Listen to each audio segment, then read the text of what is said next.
అందరికీ నమస్కారం. Welcome to Myra media. ఈ వచ్చే సార్వత్రిక ఎన్నికల్లో వైసీపీ నుంచి సామాజిక న్యాయం పాటిస్తానంటూ జగన్మోహన్ రెడ్డి కొన్ని పేర్లైతే ఇన్ఛార్జీలను అయితే నియమించడం జరిగింది. ఎవరైతే నియమించారో ఆ సామాజిక వర్గాలకు సంబంధించినటువంటి నేతలే మరి కొంత అసంతృప్తిని వ్యక్తం చేస్తున్న పరిస్థితుల్లో ఏంటి అసలుకి సామాజిక న్యాయం జరుగుతుందా లేకపోతే సామాజిక న్యాయమే మరి జగన్కి ఎదురు తిరుగుతుందా అనే అంశం మీద మనతో మాట్లాడటానికి ప్రముఖ రాజకీయ విశ్లేషకులు, ఆంధ్రప్రదేశ్ సామాజిక న్యాయ సలహాదారుడు మరి జూపూడి ప్రభాకర్ గారు మనతో ఉన్నారు. అని అడుగుదాం ఏం జరుగుతుంది అంటే. నమస్కారం జూపూడి ప్రభాకర్ గారు. నమస్కారం బ్రదర్, బాగున్నారా? బాగున్నామండి. మనం చూస్తున్నాము గత కొంతకాలంగా మీరైతే మీ పార్టీ నుంచి పెద్ద ఎత్తున జాబితా అయితే రిలీజ్ అయింది. సామాజిక న్యాయం ఖచ్చితంగా పాటిస్తానని కూడా జగన్ చెప్తున్న నేపథ్యంలో సమన్యాయం చేయాలంటూ సామాజిక న్యాయం చేయాలంటూ వస్తున్నటువంటి జగన్కి ఇదే మరి ఎదురు తిరుగుతుందా అనేది కూడా కొంత చర్చ జరుగుతుంది. కొంతమంది అభ్యర్థులు అయితే తమకు ఇష్టం లేదు, తమకు ఈ స్థానాలు ఇష్టం లేదని కూడా కొంతమంది ఎస్సీ సమాజ వర్గం నుంచి కానీ ఇతర సమాజ వర్గం నుంచి కానీ కొంతమంది అసంతృప్త నేతలు బయలుదేరారు. ఏం జరుగుతుంది అసలు పార్టీలో, ఏం జరుగుతుంది, ఏంటి పరిస్థితి? అంటే ఇట్ ఈస్ వెరీ సింపుల్. అంటే సామాజిక న్యాయం అనేది పరిపాలనలో అది ఒక దృక్పథం. పరిపాలించే టైంలో అంటే గవర్నెన్స్లో అనేకమైన కులాలు, మతాలు, ప్రాంతాలు, భాషలు ఉన్నటువంటి వైరుధ్యం ఉన్నటువంటి సమాజాన్ని అర్థం చేసుకొని డాక్టర్ బాబాసాహెబ్ అంబేద్కర్ ఇచ్చినటువంటి రాజ్యాంగం ప్రకారం సమన్యాయం జరగాల్సినటువంటి అవసరాన్ని గుర్తించి జగన్మోహన్ రెడ్డి గారు పరిపాలనలో ఒక సామాజిక విప్లవాన్ని తీసుకురావడం కోసం ప్రయత్నం జరుగుతాం. అవును, పరిపాలనలో మీరు అడుగుతున్న ప్రశ్న ఏంటంటే రేపు 24కి వెళ్తున్నటువంటి ఎలక్షన్లో క్యాండిడేట్స్లో సమన్యాయం ఉందా, సామాజిక న్యాయానికి కట్టుబడి ఉంటున్నారా, లేకపోతే టికెట్లు రాని వాళ్ళు ఎవరైనా అడ్డం తిరుగుతారా, అసంతృప్తులు ఉంటాయనేది ఐ థింక్ మీరు పెద్ద ఎత్తున మీరు it is very I think చాలా సింపుల్ ఆన్సర్ ఫర్ దిస్. నార్మల్గా ఎలక్షన్స్లో ఏమవుతుందంటే చాలామంది ఆశావాహులు కంటెస్ట్ చేయడానికి ముందుకు వస్తుంటారు. అవును, అది ఆల్రెడీ పొజిషన్లో ఉన్నవాళ్ళు కానీ లేకపోతే కొత్తగా రావాల్సిన వాళ్ళు కానీ ఇవి ఏ రాజకీయ పార్టీకైనా సరే సెలక్షన్ అనేది జరుగుతుంది. కొంత పార్టీ అధినాయకత్వం ఏం చేస్తుందంటే ఏ క్యాండిడేటు ఏ ప్రాంతంలో ఉంటే బాగుంటుంది, ఎక్కడ గెలుస్తారనేది పార్టీ అధినాయకత్వం దాన్ని భావిస్తుంది మామూలుగా. సో ఇక్కడ కాన్ఫ్లిక్ట్ తయారవుతుంది. నాయకుడు ఉండాల్సిన వాడు ఒకటి అనుకుంటాడు, ఇవ్వాల్సిన వాళ్ళు ఇంకోటి అనుకుంటారు. స్మాల్ కాన్ఫ్లిక్ట్ ఏమవుతుందంటే వస్తుంది. అప్పుడు కొంతమంది జనరల్గా బయటికి వెళ్ళిపోతారు, కొంతమంది ఉంటారు. సో ఇది కొంతమంది బయటికి వెళ్ళినంత మాత్రాన సామాజిక న్యాయం చేయాలనుకున్న నాయకుడికి ఈ సామాజిక న్యాయమే మళ్ళా అడ్డుగోడగా నిలుస్తుంది అనేది మీ ప్రశ్న. కానీ ఇది దీన్ని చాలా మనం మ్యాగ్నిఫై చేయాల్సిన అవసరం లేదు. సింపుల్గా తీసేసుకొని కొట్టేయచ్చు. కొంతమంది ఎలక్షన్లో సెలక్షన్ జరిగేటప్పుడు ఒక వ్యక్తి కోరుకున్న సీట్ని ఆ పార్టీ ఇవ్వలేక ఇంకో చోట పొమ్మనొచ్చు, లేకపోతే నువ్వు అవసరం లేదు కొత్త వాళ్ళని తీసుకుంటావు అనొచ్చు. అయితే ఓవరాల్గా broader concept of Jaganmohan Reddy గారు ఏంటంటే సామాజిక యాంగిల్ని ఈరోజు తను చూపిస్తున్నటువంటి విధానాన్ని మనం అర్థం చేసుకోవాలి. అంటే ఇది సెలక్షన్ వరకే మనం పరిమితమై మాట్లాడుకుంటే తప్పు చేసిన వాళ్ళు అవుతాం. మీరు కిందకి వెళ్ళి చూడాల్సిన అవసరం ఉంది. సమాజం అట్టడుగు వర్గాల నుంచి మనం అవగాహన చేసుకోగలిగితే ఈరోజు ఫర్ ఎగ్జాంపుల్ ఈ రాష్ట్రంలో 80% మంది ప్రజలు ఇంకా పేదవాళ్ళుగానో లేకపోతే అధికారానికి దూరంగానో ఉన్నటువంటి సమాజం మంది. ఓన్లీ 20% ఆర్ 10%, 15% వీళ్ళు మొత్తం అధికారాన్ని వాళ్ళ గుప్పిట్లో పెట్టుకొని పరిపాలిస్తున్నటువంటి సమాజంలో మనం ఉన్నాం. అందుకే కాంశీరామ్ గారు నాకు తెలిసి 85 తర్వాత 95 మధ్యలో ఒక స్లోగన్ ఇచ్చాడు, సీట్లు మీవా ఓట్లు మావా. అంటే 80% 20%, అంటే 80% ఉన్నటువంటి జాతులు, కులాలు, మతాలు, ప్రజలు వాళ్ళని కాదని 20% పీపుల్ మొత్తం మీరు అధికారాన్ని ఏలాలని ప్రయత్నం చేస్తున్నారు. కాబట్టి దీన్ని రివర్స్ చేయాలి అనే దానిలోకి కాంశీరామ్ గారు ఒక స్లోగన్తో వచ్చాడు. ఆ టైంలో నిజంగా దేశమంతా కూడా ఆశ్చర్యపోయింది, నిజమా అని. అఫ్కోర్స్ బీజేపీ వాళ్ళు 80-20ని మేము 20% పరిపాలిస్తాం, 80% అసలు లెక్క చేయమని చెప్పి ఉత్తరప్రదేశ్లో ముస్లిమ్స్కి ఒక టికెట్ ఇవ్వలేదు, ముస్లిమ్స్ ప్రాణంలో కూడా హిందూస్ని పెట్టారు, వాళ్ళు గెలిచారు లేకపోతే గెలవబడ్డారు, ఏదో జరిగిపోయింది. బట్ బేసికల్గా చూసినప్పుడు to understand the society in a better way, ప్రాపర్గా ఈ సొసైటీని అర్థం చేసుకోవటం కోసం జగన్మోహన్ రెడ్డి గారు చేసినటువంటి అంటే ప్రభుత్వ పాఠశాలల్లో గ్రామాల్లో ప్రధానంగా జీవితకాలం తరతరాలుగా ఇంగ్లీష్ అనేది నేర్చుకోవడానికి అవకాశం లేకుండా తెలుగుకే అరకొర సబ్జెక్ట్ నేర్చుకుని ముందుకెళ్తున్నటువంటి ప్రజలు కోటానుకోట్లుగా ఉండిపోయి వీళ్ళు ఎప్పుడు ఎదగాలి. కానీ కరెక్టే మీరు చెప్పాలి. కానీ ఇక్కడ ఇంగ్లీష్ మీడియాన్ని ఇంట్రడ్యూస్ చేశాడు. అంటే ఇక్కడ ఎందుకు వచ్చిందంటే కాన్ఫ్లిక్ట్ స్టార్టెడ్ హియర్.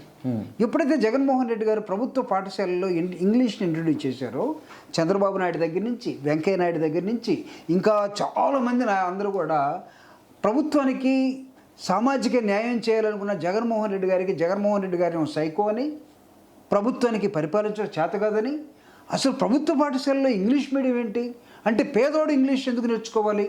పేదోడు కూలికి కదా పోవాల్సింది, పేదోడు ఇంట్లో బాత్రూమ్లు కదా కడగాల్సింది, పేదవాడు ఇంట్లో కూలిగా ఉండాల్సినాడు. తర్వాత పేదవాడు వాళ్ళ అమ్మ నాన్నల్ని వీళ్ళు వదిలేసి అమెరికా పోతే వాళ్ళు ముడ్డి కడగాల్సినాడు కదా. కాబట్టి పేదవాడికి ఇంగ్లీష్ నేర్పడం ఏంటి?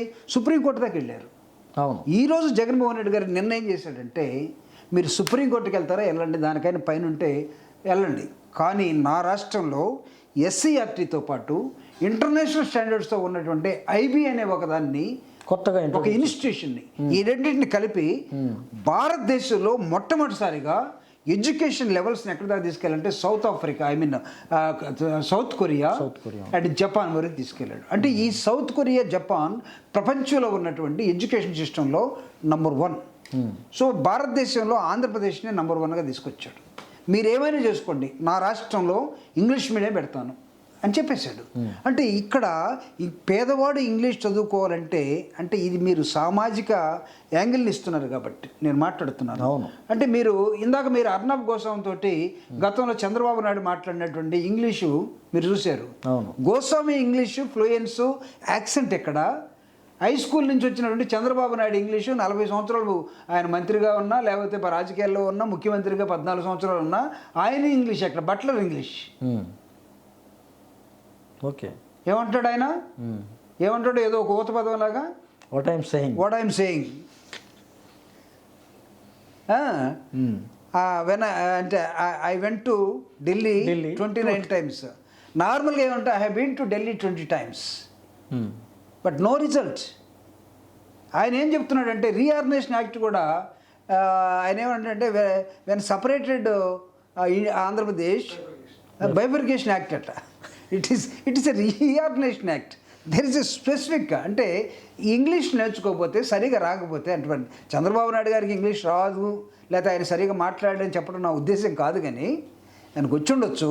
కానీ అర్నబ్ గోస్వామిని చంద్రబాబు నాయుడు గారిని కాన్వర్జేషన్ చూసినప్పుడు ఆంధ్రప్రదేశ్లో స్కూల్స్లో పల్లెటూళ్ళల్లో గవర్నమెంట్ స్కూల్స్లో ఇంగ్లీష్ నేర్పకపోతే ఈ విధంగా ఉంటాం. అంటే మీరు చెప్పడం ఏంటంటే అంటే చంద్రబాబు లాగా ఉండొద్దు, అర్నబ్ గోస్వామి లాగా మాట్లాడాలనే ఉద్దేశం. అంటే ఇంగ్లీష్ యాక్సెంట్ మీరు చూడండి country to country it different, it uses to different అనమాట. ఓకే, చేంజ్ అవుతూ ఉంటుంది. To understand properly I mean American English little bit easy. Okay. But when you go to the, London, it's very difficult. మా ఊర్లో దామచర్ల ఆంజనేయులు గారని మాజీ మంత్రి ఉండేవాడు. British వాళ్ళతోటి పొగాకు వ్యాపారం చేసేవాడు. ఓకే. వాళ్ళు ఇంగ్లీష్లో మాట్లాడేవాళ్ళు, ఈయనేమో హై స్కూల్ కూడా చదవలేదు. ఈయన వాళ్ళతో మాట్లాడేవాళ్ళు. ఎలా మాట్లాడారు మరి? అదే కదా, ఒకసారి ఆంజనేయులు గారిని అడిగేవాళ్ళు, సార్ మీరు ఎలా మాట్లాడారంటే ఏముంది అక్కడ, నేనేమో సైకిల్ చేస్తా చెప్పేవాళ్ళు, వాళ్ళేమో ఇంగ్లీష్లో మాట్లాడేవాళ్ళు. మా ఇద్దరికి కుదిరింది. మిల్క్ నైట్ స్లీప్ అట్లనే అన్నం తిందామా, విల్ ఈట్, ఇట్లాంటివన్నీ నేర్చుకున్నాం. ఆఖరికి ఈయన కూడా ఇంగ్లీష్ మాట్లాడడం స్టార్ట్ చేశాడు. ఓకే. సో ఆ ఇంగ్లీష్కి ఇంపార్టెన్స్ ఇచ్చినప్పుడు ఆ ఇంగ్లీష్ని ఆ లెవెల్కి తీసుకెళ్ళటం కోసం ఆంధ్రప్రదేశ్ని ప్రిపేర్ చేస్తున్నటువంటి జగన్మోహన్ రెడ్డి గారికి అడ్డు తగిలినటువంటి ఈ బ్యాచ్ ఇది. అవును, పంచులు పెట్టుకునే బ్యాచ్. వెంకయ్య నాయుడు కూడా, అంటే నేను ఇప్పుడు వెంకయ్య నాయుడు గారి పేరు ఎందుకు ధైర్యంగా చెప్తున్నానంటే ఆయన వైస్ ప్రెసిడెంట్గా ఉన్నప్పుడు, రాజ్యసభ చైర్మన్గా ఉన్నప్పుడు ఆయన పేరు చెప్పలేదు నేను. ఆయన కూడా అది తెలుగు చచ్చిపోతుంది, తెలుగు కల్చర్ చచ్చిపోతుంది, భాష చచ్చిపోతుంది అన్నారు. నాకు తెలిసి తెలుగు చచ్చిపోవటం ఏంటి, తెలుగుని ఇంట్రొడ్యూస్ చేసినట్టు కనిపెట్టిన నన్నయ్య చచ్చిపోతాడు కానీ, లేకపోతే ఎర్రప్రగడ చనిపోతాడు కానీ, తిక్కన చనిపోతాడు కానీ భాష చనిపోదు కానీ తెలుగుని, లేకపోతే విప్లవ పదంలో నడిపినటువంటి శ్రీశ్రీ చచ్చిపోతాడేమో కానీ భాష ఎక్కడికి పోతుంది? జగన్మోహన్ రెడ్డి గారు ఇంగ్లీష్ మీడియం పెడితే తెలుగు చచ్చిపోతుంది అన్నారు వీళ్ళు. మనుషులు చచ్చిపోతారు, భాష చచ్చిపోతుంది. సొసైటీ ఉన్నంతకాలం భాష ఉంటుంది. కాబట్టి ఇక్కడ స్టార్ట్ అయినటువంటి కాన్ఫ్లిక్ట్ ఏంటంటే సామాజిక న్యాయం వైపు. అంటే మీ పిల్లలు 20% పిల్లలు మాత్రమే నారాయణ చైతన్య స్కూల్లో చేరి కాన్వెంట్లో చేరి ఇంగ్లీష్ నేర్చుకుంటే, సత్యం రామలింగరాజు ఒక సాఫ్ట్వేర్ కంపెనీ దగ్గర నుంచి అతను ఒక కాంట్రాక్ట్ తీసుకొని ఇంగ్లీష్ అర్థం చేసుకున్న వాళ్ళు ఎవరు ఉన్నారంటే నారాయణ స్కూల్లో చదివిన వాళ్ళు, చైతన్య స్కూల్లో చదివిన వాళ్ళు ఉన్నారు, జడ్పీ స్కూల్లో చదివిన వాళ్ళు, హై స్కూల్లో, ప్రభుత్వ పాఠశాలలో లేనప్పుడు పేదవాళ్ళందరూ కూడా, గ్రామీణ ప్రాంతంలో ఉన్న వాళ్ళందరూ కూడా ఇంగ్లీష్ దాకా ఆగిపోతారు, వీళ్ళు డెవలప్ అవుతారు. వేరే జగన్ ఈవెన్ 3వ తరగతి నుంచి 1వ తరగతి నుంచి స్టార్టెడ్ లెర్నింగ్ ఇంగ్లీష్. దానికి ఎందుకు అడ్డుపడాలి? అంటే సామాజిక న్యాయం ఒక రాజకీయ పార్టీ ఎమ్మెల్యేనో ఎంపీనో ఆ టికెట్ల సెలక్షన్లోనే కాదు, తల్లి పేగు నుంచి తనుకొని బయటకు వచ్చిన తర్వాత అక్కడి నుంచి ప్రతి తండ్రి ఏం కోరుకుంటాడంటే నా బిడ్డ ఎదగాలని కోరుకుంటాడు. ఇదే క్రమంలో వాడు ఎలా ఉండాలంటే ప్రతి దానిలో నంబర్ 1గా ఉండాలని కోరుకుంటాడు. ఇప్పుడు నంబర్ 1 కావాలంటే ఇంగ్లీష్ రాకుండా నంబర్ 1 అయ్యే అవకాశమే లేదు. Society is like that now. మొత్తం గ్లోబ్ అంతా మారిపోయింది. గ్లోబ్ అంతా ఇప్పుడు ఇంటర్నెట్ వచ్చిన తర్వాత, లేకపోతే సాఫ్ట్వేర్ వచ్చిన తర్వాత, లేకపోతే ఇవన్నీ వచ్చిన తర్వాత ఒక విలేజ్గా మారిపోయింది. కనెక్ట్ అయిపోతూ ఉన్నారు. ఒక సెల్ ఫోన్ ఉంది, స్విచ్ ఆన్ చేసి ఆన్ ఆఫ్ మాత్రమే తెలిసిన వాళ్ళు కొంతమంది. చంద్రబాబు నాయుడు సాఫ్ట్వేర్ మొత్తం తెలుసు అంటారు, ఓన్లీ ఆన్ ఆఫ్ మాత్రమే ఆయనకి తెలుసు. చాలామందికి అదే తెలుసు. సో దానిలో ఉన్నటువంటి అనేకమైనటువంటి ఆప్షన్స్, యాప్స్ ఇవన్నీ ఆపరేట్ చేయడం కోసం ఇప్పుడు లేటెస్ట్ పిల్లలు చూస్తారు. అంటే మన సామాజిక న్యాయాన్ని, దృక్పథాన్ని పర్ఫెక్ట్గా అర్థం చేసుకున్నట్టు జగన్మోహన్ రెడ్డి గారు ఎలక్షన్లో సెలక్షన్ పక్కన పడేస్తే ఈ రాష్ట్రానికి తను ఖర్చు పెట్టినటువంటి విధానం 2,50,000 కోట్ల రూపాయలని ఈ రాష్ట్ర ప్రజలకు ఇచ్చి, విద్యని నాకు తెలిసి ఒక పరుగులాగా పరిగెత్తిస్తూ, ఓకే, తర్వాత హెల్త్లో అతను తీసుకొచ్చినటువంటి హెల్త్లో మార్పులు ఈరోజు మామూలుగా మీలాంటి వాళ్ళు లేకపోతే పెద్దవాళ్ళు ఉద్యోగస్తులో ఒక ఫ్యామిలీ డాక్టర్ మాకున్నాడు, ఫ్యామిలీ డాక్టర్ని ఎంచుకుంటారు. ఈరోజు పల్లెటూరులో ఒక ఏమన్నారైనా పల్లెటూరులో పెట్టినటువంటి డాక్టర్ని విలేజ్ క్లినిక్ కాదు, ఫ్యామిలీ క్లినిక్. అంటే గ్రామంలో ఉన్న ఒక కుటుంబానికి కూడా ఒక ఫ్యామిలీకి ఒక డాక్టర్ని, హెల్త్ ప్రతి వాళ్ళు ఈరోజు బీపీ తోటి, షుగర్ తోటి, లేకపోతే ఇంకొక దాంతో బాధపడుతూ ఉన్నారు. వాళ్ళు ఎక్కడికి వెళ్ళాలి? పట్టణాలకు వెళ్ళాలి, మండలాలకు వెళ్ళాలి. అవసరం లేదు, మా డాక్టరే, మా నర్సే మీ దగ్గరికి వస్తున్నారు. They will checkup your BP and sugar and all ఈ లెవెల్స్ ఇంక్లూడింగ్ ఈసీసీ. అంటే ఎక్కడ తీసుకెళ్ళాడు ఎడ్యుకేషన్ని, హెల్త్ని? ఆయన పట్టణాల నుంచి గ్రామాలకు తీసుకెళ్ళాడు. ఈ సంథింగ్ లైక్ నీకు క్యూబాలో ఫెడరల్ క్యాస్ట్రో తీసినటువంటి ఒక విప్లవంలాగా ముందుకొచ్చింది. ఇది సామాజిక న్యాయం. ఆరోగ్యం అందరికి అందాలి, చదువు అందరికీ అందాలి, వ్యవసాయం అందరికి అందాలి, మార్కెట్లో ఉన్న ప్రతి వస్తువు అందరికీ దొరకాల్సిన అవసరం ఉంది. ప్రతి మనిషి మారాలి, ప్రతి గ్రామం మారాలి, ప్రతి వాడు కూడా లైఫ్ స్టైల్ మార్చుకోవాలి. ఈ సామాజిక దృక్పథాన్ని ఎక్కించుకున్న జగన్మోహన్ రెడ్డి గారికి అణువణువున అడ్డం పడుతున్నటువంటి చంద్రబాబు నాయుడు అనుకో, ఒక పవన్ కళ్యాణే బొగ్గలు పెంచుకొని, క్రాప్ పెంచుకొని, హీరోలాగా ఇట్లా అనుకొని వచ్చేసి, ఒక చంద్రబాబు నాయుడు గారి రోజు ఇస్త్రీ బట్టలు వేసుకొని ఆ డ్రెస్సు, అంటే రోజుకు ఒక డ్రెస్ వేస్తారో, నాకు తెలిసి మనలాగా వారానికి ఒక డ్రెస్ వేస్తారో తెలీదు, ప్రతిరోజు ఆ విధంగా కనపడే వాళ్ళు మిగతా సమాజం ఏం కావాలి? బట్టలు లేకుండా, ఇళ్ళు లేకుండా, ఆహారం లేకుండా ఉండాలా? సో జగన్ ఏం కోరుకుండా ఒక సోషలిస్ట్గా మారాడు. జగన్ ఒక రెవల్యూషనరీ పందాలో వెళ్తూ ఉన్నాడు. అంటే మార్పు కోసం.